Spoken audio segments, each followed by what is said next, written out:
નમસ્કાર વિદ્યાર્થી મિત્રો, આપણે તમને ક્લાસિફિકેશન ઓફ લેંગ્વેજ ફંક્શન એના વિશે બધી જ માહિતી આપી દીધી છે.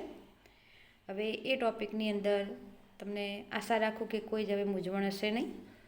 જેટલા ફંક્શન તમને સમજાવ્યા છે, લખવાનું કહ્યું છે, એ દરેક ફંક્શન લખીને એક્સરસાઇઝ માત્ર તમને હોમવર્કમાં 2 કે 3 જ આપી છે, જેમાં 10 થી 20 સેન્ટેન્સ થશે. પણ જો તમે એમાં જ વધારે એક્સરસાઇઝ આપેલી છે જ તમારી ગ્રામર બુકની અંદર, જેટલી વધારે એક્સરસાઇઝ સોલ્વ કરશો એટલો તમારો વધારે કન્સેપ્ટ ક્લિયર થશે. હવે મિત્રો, એ ફંક્શનના બેઝ ઉપર જ આપણે એક નવો ટૉપિક શીખવાનો છે. એટલે કે એની એ ફંક્શનની જે અલગ રીત, કે ફંક્શનને તમે ઓળખી તો ગયા, પણ હવે કે છે એ જ ફંક્શનનું જ્યારે સેન્ટેન્સ અડધું મૂકવામાં આવે તો તમે એને પૂરું કઈ રીતે કરશો, એટલે કે complete the sentence. Function wise explanation, જેમાં તમારે 2 મુદ્દાનો ઉપયોગ થાય છે અને 2નો સ્ટડી તમે કરો છો. જેમાં એક આવે છે કમ્પ્લીટ સેન્ટેન્સ અને બીજું છે રિસ્પોન્ડ ટુ ધ સેન્ટેન્સ. હવે જો તમને ફંક્શન ઓળખતા આવડી ગયું હશે, ફંક્શનના એલિમેન્ટ્સ ખબર હશે અને એ એલિમેન્ટ્સથી વાક્ય કઈ રીતે બન્યું છે, આપણે ચર્ચા કરીએ પ્રમાણે, અને કયો ફેરફાર થાય છે, એ જો તમે સમજ્યા હશો તો તમને કમ્પ્લીટ ધ સેન્ટેન્સમાં પણ જલ્દીથી સમજણ પડી જશે. કમ્પ્લીટ સેન્ટેન્સ એટલે મિત્રો એ વાક્યનો એક અડધો ભાગ, જેને આપણે કમ્પ્લીટ કરવાનો એટલે કે પૂરો કરવાનો છે. તો મિત્રો, આમાં પણ આપણે દરેક ફંક્શન વાઇઝ તમને સમજૂતી આપશું, એના એક્ઝામ્પલ પણ સમજાવીશું. એ તમે ખાસ લખજો, જેથી કરીને તમે બીજા 2 સેન્ટેન્સ માત્ર કરતા બદલી નાખો, સબ્જેક્ટ બદલીને પણ તમે એ ફંક્શનને લખી શકો છો. તો હવે અહીં આપણે જોઈએ કે કમ્પ્લીટ ધ સેન્ટેન્સ. એમાં અહીંયા કહે છે કે પહેલું આપણું ફંક્શન આવશે શોઈંગ એક્સપ્રેસિંગ રિઝલ્ટ, કે પરિણામ બતાવવાનું છે, કે કોઈ ઘટનાનું પરિણામ દર્શાવવું હોય કે કોઈ બાબતનું પરિણામ રજૂ કરવાનું હોય ત્યારે આ ફંક્શનનો ઉપયોગ થાય છે. હવે ઉપયોગ તો આપણે સમજી ગયા મિત્રો, તમે પહેલાં પણ આનો ઉપયોગ લખ્યો છે, આજે પણ ફરીથી લખશો. એટલે તમે ખાસ વારંવાર એકને એક વાત મગજ ઉપર આવે છે ત્યારે તમે એને વધારે રિમાઇન્ડ કરી શકશો કે રિઝલ્ટ એટલે શું. રિઝલ્ટ એટલે પરિણામ, જે શબ્દ તમારા માટે પણ ખૂબ ઉપયોગી છે, કે જેનો તમારા વિદ્યાર્થી જીવનમાં ખૂબ અસરકારક ભાગ ભજવવામાં આવે છે, કે કોઈ ઘટનાનું પરિણામ બતાવવું છે ત્યારે. હવે એને એલિમેન્ટ્સ જોઈ લઈએ. સો, ધેરફોર, ટુ અને ટુ છે, ઇનફ ટુ છે, સો દેટ અને સચ દેટ. હવે એની સેન્ટેન્સ પેટર્ન જોવાની. મિત્રો, અત્યાર સુધી આપણે શું જોયું છે? માત્ર એલિમેન્ટ્સ. હવે વાક્ય કઈ રીતે બને છે ને થોડો વધારે ડીપમાં જોઈએ તો કે છે સેન્ટેન્સ પેટર્ન. એમાં પહેલું આપણે ટુ વાળું કહીએ છીએ. તો ટુ વાળું જે છે એની સેન્ટેન્સ પેટર્ન કેવી રીતે બને? તેમાં ટુ પછી કે છે પ્લસ વિશેષણ, પ્લસ ટુ વાળું ક્રિયાપદ અને અન્ય વાક્યો.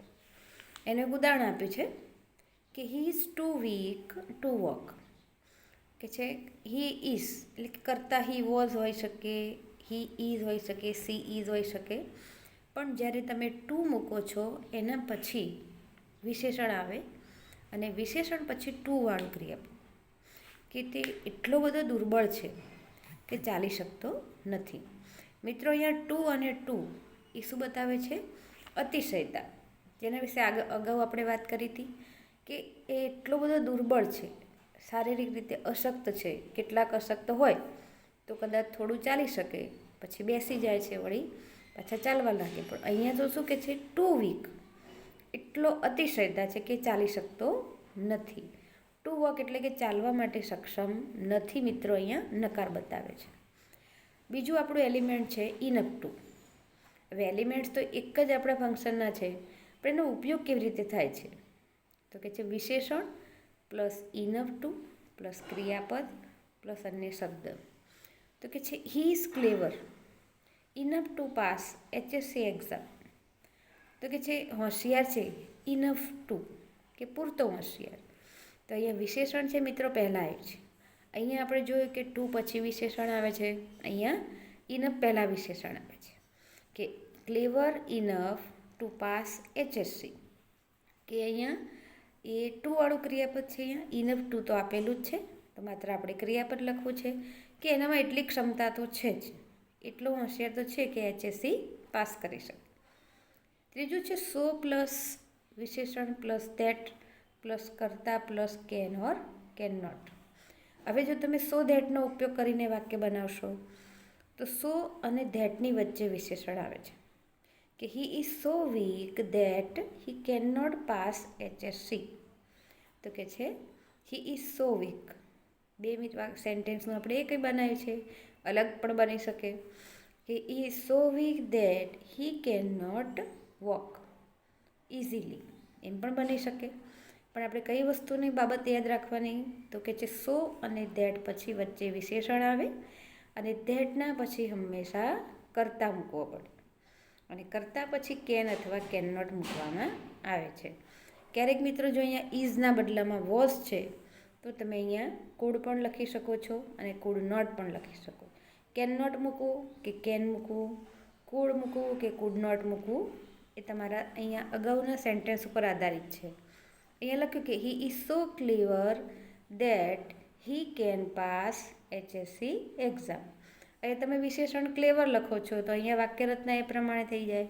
અહીંયા વિશેષણમાં વીક આપ્યું છે તો કે છે he can not pass HSC.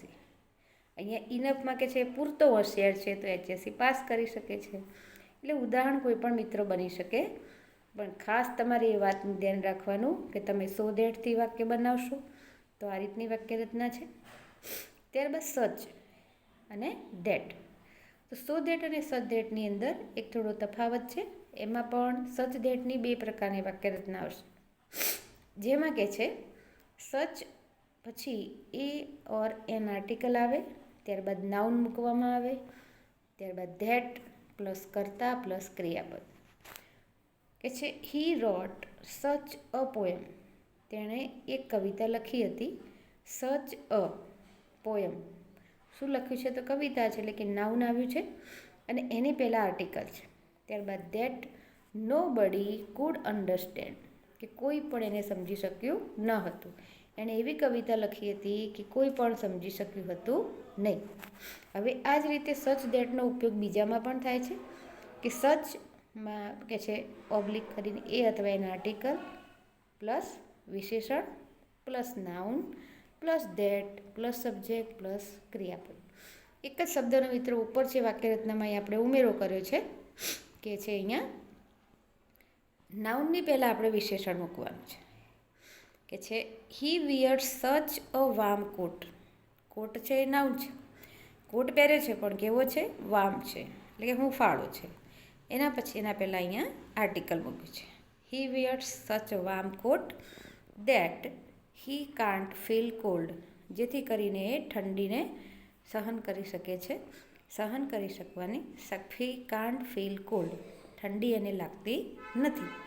તો અહીંયા જોવાનું કે જો તમે ક્યારેક નાઉન સાથે વિશેષણનો પણ ઉપયોગ કરી શકો અને કેટલીક વાર કે છે નાઉન પછી પહેલાં આર્ટિકલનો પણ ઉપયોગ થાય છે. તો આ વાક્યરચના છે મિત્રો આપણે આ 5 એલિમેન્ટ્સની. અત્યાર સુધી તમે માત્ર એલિમેન્ટ્સ જોયું, એનું નામ જોયું. હવે એ સેન્ટેન્સ બનાવવું હોય તમારે તો કે છે આમાંથી તમે કોઈ પણ એક એલિમેન્ટ્સનો ઉપયોગ કરીને લખી શકો છો. પણ મિત્રો હવે આપણી જે પેટર્ન આવી છે કમ્પ્લીટ સેન્ટેન્સની અંદર, તમને એક્ઝામની અંદર માની લો કે રિઝલ્ટવાળું ફંક્શન આવ્યું છે તો એ ફંક્શનમાં પણ ક્યાંક તમને ઉલ્લેખ કર્યો હશે કે ટુ કૌંસમાં લખ્યું હશે 2 અને 2 વાળું વાક્ય બનાવીને પૂરું કરો. તો તમારે એ જ એલિમેન્ટ્સની વાક્યરચના સેન્ટેન્સ પેટર્નનો ઉપયોગ કરીને સેન્ટેન્સ બનાવવાનું રહેશે.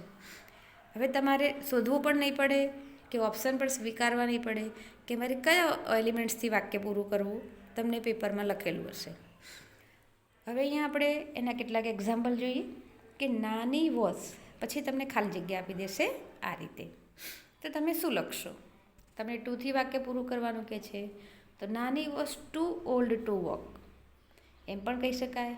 બીજું વાક્ય તમે શું મૂકી શકો તો નાની was too clever to handle any type of condition. નાની હોશિયાર પણ હતા કે તે દરેક પ્રકારની પરિસ્થિતિને હેન્ડલ કરી શકતા. તો મિત્રો 2 અને આ 2 વચ્ચે તમારે વિશેષણ મૂકવાનું છે અને એના પછી 2 પછી ક્રિયાપદ મૂકવાનું રહેશે. પછી છે બીજું એક વાક્ય this dress is good enough to be sold easily, કે આ ડ્રેસ એટલો બધો સારો છે, પૂરતો સારો છે કે એને તમે સરળતાથી વેચી શકશો, કે એમાં એને જલ્દીથી કોઈ પણ ગ્રાહક ખરીદી શકશે. પછી છે love is such a powerful feeling that everybody likes to be feel. અહીંયા કે છે કે સચ અ પાવરફુલ ફિલિંગ તો છે પણ કેવી છે? પાવરફુલ. તો સચ સાથે આર્ટિકલ છે અને વિશેષણ પણ છે અને નામ છે. ત્યારબાદ દેટ, હવે અહીંયા આપણે પૂરું કરવાનું છે કે એવી તાકાત શક્તિશાળી લાગણી છે કે જે everybody likes to be felt, દરેક વ્યક્તિ એને પસંદ કરે છે અનુભવ કરવા માટે. એટલે તમારે મિત્ર પરીક્ષામાં વાક્ય આટલું પૂરું કરવાનું આવશે. પછી કહે છે મેરી કોમ ફોટ, સો પછી તમને ખાલી જગ્યા આપી દીધી. હવે તમે શું લખશો? તો મેરી કોમ ફોટ, મેરી કોમ એટલી બહાદુરીપૂર્વક લડી હતી અથવા લડી હતી. સો બ્રેવલી, કેવી રીતે લડી હતી? તો કહે છે so bravely that none could defeat her, કોઈ પણ એને હરાવી શકતું ન હતું. પછી છે Walt Disney was too complex to be understood. અહીંયા પાછું ફરીથી ટુ વાળું વિધાન આવ્યું મિત્રો. તો ટુ કોમ્પ્લેક્સ, ટુ ડિટર્મિનેટ, એ પણ લખી શકાય determined person, to be understood, કે એને સમજી શકાતો નહોતો. તો મિત્રો આ રીતે આપણું પહેલું ફંક્શન ક્લાસિફિકેશન ઓફ ફંક્શનની અંદર કમ્પ્લીટ સેન્ટેન્સમાં આપણે જોયું. તો આ રીતે તમે કમ્પ્લીટ સેન્ટેન્સ લખી શકશો.